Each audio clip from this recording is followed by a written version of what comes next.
सबसे पहले देखिए सिंटैक्स पढ़िए, इस फॉर्मूले का सिंटैक्स क्या कहता है। This function counts the number of items which match criteria set by the user.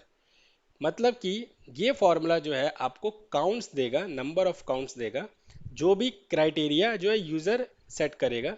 ठीक है। अब देखिए काउंट इफ में क्या डिफरेंस है काउंट से रिलेटेड। अब ये आप देख रहे हैं, आपके एक तरह से तीसरा फॉर्मूला आप सीखने जा रहे हैं। सबसे पहले आपने सीखा था बेसिक में काउंट, फिर सीखा था काउंट ए, अब सीख रहे हैं काउंट इफ, और इसके बाद सीखेंगे आप काउंट इफ्स। सो काउंट क्या करता है, मैं एक बार रिपीट कर देता हूँ ताकि आपको थोड़ा रिकॉल हो जाए। काउंट का जो फॉर्मूला होता है वो सिर्फ नंबर्स वाले रेंज के ऊपर आपको काउंट एक्सट्रैक्ट करके देता है। ठीक है।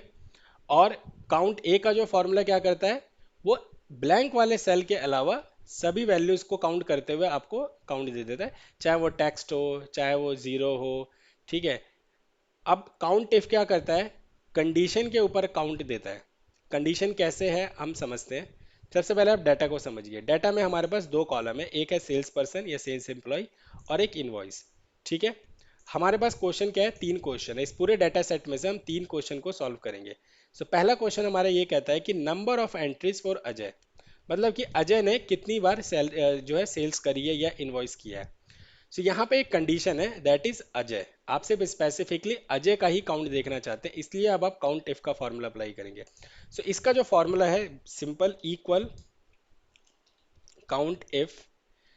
अब ये जो फॉर्मूला है ना फ्रेंड्स, दो आर्ग्यूमेंट में खत्म हो जाता है, रेंज और क्राइटेरिया। मैं एक बार इससे पहले जूम कर देता हूँ थोड़ा सा, आपको और क्लियर हो जाएगा स्क्रीन पे देखने में। ओके।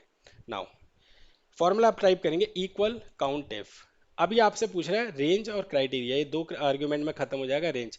अब यहाँ पे इस क्वेश्चन के लिए आपकी रेंज क्या है, सेल्स पर्सन। ठीक है, क्योंकि आप अजय के जो है इनवॉइसेस देखना चाहते हैं। अजय क्या है, एक एम्प्लॉय है, सेल्स पर्सन है। तो यहाँ से आप क्या करेंगे, सेल्स पर्सन वाले कॉलम को सिलेक्ट कर लीजिए। ठीक है, कॉमा। अभी आपसे पूछ रहा है क्राइटेरिया। क्राइटेरिया यहाँ पे क्या है, अजय है। तो यहाँ पे आप क्या करेंगे, डबल कोट्स के अंदर अजय टाइप कर देंगे, डबल कोट से क्लोज, ब्रैकेट क्लोज और एंटर। आप देखिए आपके पास रिजल्ट आ गया 3, कि अजय ने इस पूरे के पूरे डाटा सेट में से 3 इनवॉइस करी है या 3 बार सेल करी है। देखिए अगर मैं आपको फिल्टर लगा के दिखाता हूँ अजय, ये देखिए अजय ने जो है 3 बार एंट्री ही करी है। ठीक है। तो यहाँ पे हमारे पास रिजल्ट 3 आ गया। अब ये चीज़ जो है ना आप फ्रेंड्स सेल रेफरेंस के साथ भी कर सकते हैं। देखिए मैं ऐसे दिखा देता हूँ, यहाँ पे मान लीजिए मैंने यहाँ पे अजय टाइप कर दिया। अब इस यहाँ से आपने इस पूरे अजय को डिलीट कर दीजिए और यहाँ से सेल रेफरेंस ले लीजिए, आपके पास रिजल्ट आ जाएगा। देखिए अजय जो यहाँ पे जो सेल रेफरेंस हम लेते हैं, सेल रेफरेंस का क्या बेनिफिट होता है कि आपको ना डबल कोट्स देने की जरूरत नहीं पड़ती है, पहली चीज़। सेकंड चीज़ ये है कि अगर आप अपने फॉर्मूला को डायनामिक बनाना चाहते हैं, आप सेल रेफरेंस से कर सकते हैं। अगर मान लीजिए मैं यहाँ से अजय की जगह विवेक कर देता हूँ, तो देखिए मेरे पास विवेक के हिसाब से रिजल्ट आ जाएगा। इसलिए हम लोग मोस्टली जो है सेल रेफरेंस के साथ ही फॉर्मूले को अप्लाई करते हैं। ठीक है, तो वो एक प्रेफरेबल चॉइस होती है। ठीक है, बट अगेन आपके ऊपर डिपेंड करता है कि आपको कौन सा मेथड इजी लगता है, तो आप उस अकॉर्डिंग ही जाइए। बट ये है कि मेरा काम है कि आपको मल्टीपल मेथड्स के ऊपर सिखाना है। ठीक है, तो इसलिए मैं आप लोगों को सिखा रहा हूँ। नाउ हम सेकंड क्वेश्चन पे आते हैं। हमारा सेकंड क्वेश्चन क्या कहता है, number of invoice values less than 20,000। मतलब ये है कि ये जो इनवॉइस का कॉलम है, इसमें 20,000 से कम सेल कितनी बार हुई है। इसके लिए अब हम क्या करेंगे, फिर से फॉर्मूला टाइप करेंगे इक्वल काउंट इफ। अब यहाँ पे जो है ना ये फॉर्मूले का रेंज चेंज हो जाएगा। वो इसलिए चेंज हो जाएगा क्योंकि ऊपर वाले जो क्वेश्चन था उसमें हमने क्या था, सेल्स पर्सन था हमारा रेंज। अब क्या है कि हम इनवॉइस में देखना चाहते हैं, तो इसलिए हमारा जो है रेंज चेंज हो जाएगा। अब यहाँ से हम क्या करेंगे, इनवॉइस वाले कॉलम को सिलेक्ट कर लेंगे, कॉमा, क्राइटेरिया। अब क्राइटेरिया आपका क्या है, क्राइटेरिया है आपका लेस देन 20,000। तो आप क्या करेंगे, डबल कोट्स के अंदर लेस देन 20,000 टाइप कर देंगे, डबल कोट से क्लोज, ब्रैकेट क्लोज और एंटर। अब आपके पास देखिए रिजल्ट आ गया 7 बार। अब ये कैसे आया मैं दिखा देता हूँ कि अगर मैं यहाँ से जाऊँ number of filters less than 20,000, ये देखिए आ गया आपके पास। ये देखिए इसका काउंट क्या है, 7, 1 2 3 4 5 6 7। ठीक है, तो आपका रिजल्ट क्या आया, 7 आया। ठीक है, इस तरीके से जो है आप जो है फॉर्मूला को अप्लाई कर सकते हैं।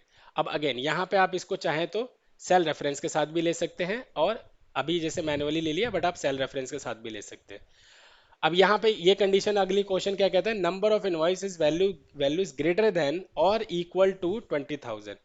यहाँ पे अब सेम वही है कंडीशन, ऑलमोस्ट यहाँ पे रेंज आपका सेम है, बट कंडीशन चेंज हो जाती है। कंडीशन चेंज हो जाती है वो ये है कि अब आपको ग्रेटर देन और इक्वल टू, तो यहाँ पे आप टाइप करेंगे ग्रेटर देन और sorry double quotes, greater than और इक्वल टू 20,000, डबल कोट से क्लोज, ब्रैकेट क्लोज और एंटर। आप देखिए आपके पास रिजल्ट आ गया 4। अब यहाँ से अगर मैं आपको फिल्टर में जाके दिखाऊं number of filters greater than 20,000, enter, तो ये देखिए आपके पास जो है रिजल्ट, सॉरी यहाँ पे जो है ना हमें हमारी 20,000 भी थी, तो यहाँ पे ये लेंगे ग्रेटर देन और इक्वल टू 20,000। तो ये देखिए आपके पास रिजल्ट आ गया 4, कि 20,000 या 20,000 से ज़्यादा आपके पास कितनी सेल हुई है, 4 बार हुई है, तो आपके पास देखिए ये रिजल्ट आ गया 4। ठीक है, अगेन आप ये फिर से जो है फॉर्मूला रेफरेंस के, सॉरी सेल रेफरेंस के साथ भी ले सकते हैं। ठीक है, सो ये again as per your choice है। ठीक है, आप कैसे फॉर्मूले में किस मेथड के थ्रू जाना चाहते हैं। सो ये हमारा होता है काउंट इफ। जब भी आपके पास एक कंडीशन हो, एक कंडीशन पे आप जो है काउंटिंग निकालना चाहते हो, तो आप काउंट इफ का फॉर्मूला ही यूज करेंगे। अब हमारा अगला